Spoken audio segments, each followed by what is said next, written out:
अब यहाँ देखते हैं पॉरीफेरा। पॉरीफेरा संघ में ये बहुकोशिकीय जलीय जीव होते हैं। पॉरीफेरा कौन से होते हैं? पॉरीफेरा का मतलब होता है जिनके शरीर में छिद्र होते हैं। ठीक है, तो ये बहुकोशिकीय होते हैं, जलीय जीव होते हैं। इनकी आकृति अनियमित बेलनाकार और अंडाकार होती है और ये शाखीय होती हैं।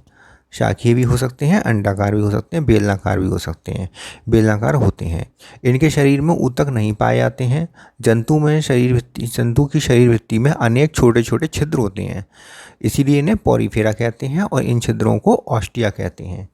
ऑस्टिया एक ऐसे छिद्र होते हैं जो पूरे शरीर में पाए जाते हैं, इसी कारण इस एनिमल्स को पॉरीफेरा के अंतर्गत रखा गया है। इनकी गुहा को जठराव गुहा कहते हैं।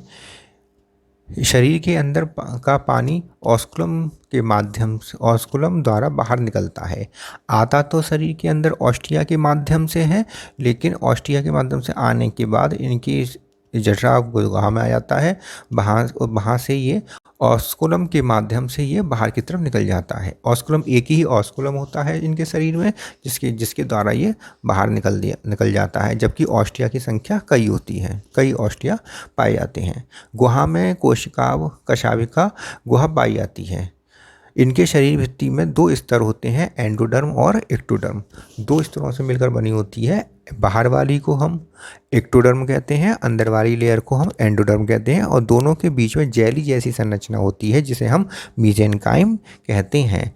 अलिंगी जनन मुकुलन और जेम्यूल के द्वारा होता है। मोस्टली जो पेपर में आता है अलिंगी जनन पॉरीफेरा में जम्यूल द्वारा होता है। ये उभयलिंगी होते हैं। इनमें आंतरिक निषेचन होता है और लार्वा भी पाया जाता है।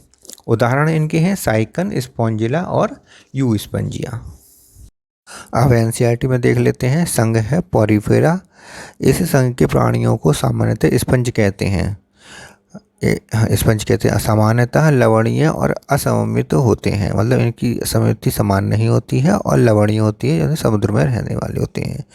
ये सब आद्य बहुकोश के प्राणी हैं अर्थात मल्टीसेलुलर होते हैं। इनका शरीर संगठन कोशिकीय स्तर का होता है, अर्थात ये कोशिकीय स्तर के होते हैं, अर्थात ये कोशिका के बने हुए होते हैं।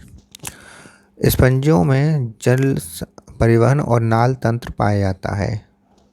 ठीक है, तो जल सूक्ष्म रंध्र ऑस्टिया द्वारा शरीर के केंद्रीय स्पंज गुहा स्पंजोसील में प्रवेश करता है।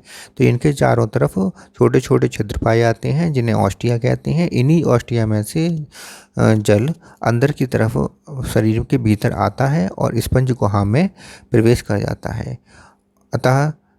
तथा बड़े रंध्र ऑस्कुलम द्वारा बाहर निकलता है। एक बड़ा रंध्र होता है ऑस्कुलम, इसके द्वारा ही ये बाहर की तरफ पानी निकल जाता है। जल परिवहन का यह रास्ता भोजन जमा करने, श्वसन तथा अपशिष्ट पदार्थों को उत्सर्जित करने में सहायक होता है। ठीक है, तो ऑस्कुलम के द्वारा क्या होता है, श्वसन और अपशिष्ट पदार्थों को भी निकाल दिया जाता है शरीर से बाहर, और पानी को भी निकाल दिया जाता है। कोइनोसाइट्स या कॉलर कोशिकाएं, इन्हें हिंदी में कॉलर कोशिकाएं भी कहते हैं, इंग्लिश में कोइनोसाइट्स कहते हैं। स्पंज गुहा तथा नाल तंत्र को स्थिरित करती हैं। इसका मतलब होता है कि जो स्पंज गुहा है या नाल तंत्र है उसको चारों तरफ से घेरे हुए रहती हैं कोइनोसाइट्स या कॉलर कोशिकाएं। कोशिकाओं में पाचन होता है। इन्हीं कोशिकाओं से द्वारा पाचन होता है, इसलिए इन्हें अंतराकोशिकीय पाचन कहलाता है। कंकाल शरीर को आधार प्रदान करता है। इसका जो कंकाल है शरीर को आधार प्रदान करता है, जो कंटिकाओं तथा स्पंजिन तंतुओं का बना होता है। तो इसमें जो कंकाल है कंटिकाओं और स्पंजिन ऊतकों का बना हुआ होता है। स्पंज प्राणी में नर तथा मादा पृथक नहीं होते, अर्थात ये एक ही एनिमल में दोनों अंग होते हैं, नर और मादा दोनों ही अंग होते हैं, इसलिए हम इसे उभयलिंगी कह सकते हैं।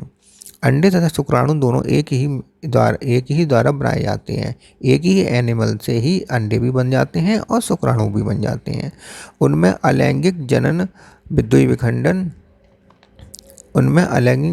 विखंडन द्वारा तथा लैंगिक जनन युग्मकों द्वारा होता है। तो अलैंगिक जनन किसके द्वारा होता है? विखंडन द्वारा। और लैंगिक जनन होता है युग्मकों द्वारा होता है। निषेचन आंतरिक होता है, अर्थात शरीर के भीतर ही निषेचन हो जाता है। तथा परिवर्धन अप्रत्यक्ष होता है, मतलब इनडायरेक्ट होता है, अप्रत्यक्ष होता है। इसमें वयस्क में विभिन्न अर्थात इसमें लार्वा भी बनता है, जिसमें वयस्क से विभिन्न आकृति का लार्वा अवस्था पाई जाती है। उदाहरण साइकन, इसको हम इंग्लिश में साइफा कहते हैं। स्पॉन्जिला इंग्लिश में कहते हैं स्वच्छ जलीय स्पंज भी कहा जाता है। फ्रेश वाटर स्पंज भी कहा जाता है स्पॉन्जिला को। यू स्पंजिया, इसको हम बाथ स्पंज कहते हैं। यू स्पंजिया अंग्रेजी में नाम है, और बाथ स्पंज इसको हिंदी में कहते हैं, बाथ स्पंज। ठीक है, तो ये आ में जो बना हुआ है ये स्पॉन्ज साइकन है, और बी में जो बना हुआ है ये है स्पंज, यू स्पंजिया या बाथ स्पंज। ठीक है, तो पहला जो है वो साइकन साइफा का है, दूसरा स्पॉन्जिया का है, और तीसरा जो है स्पॉन्जिला का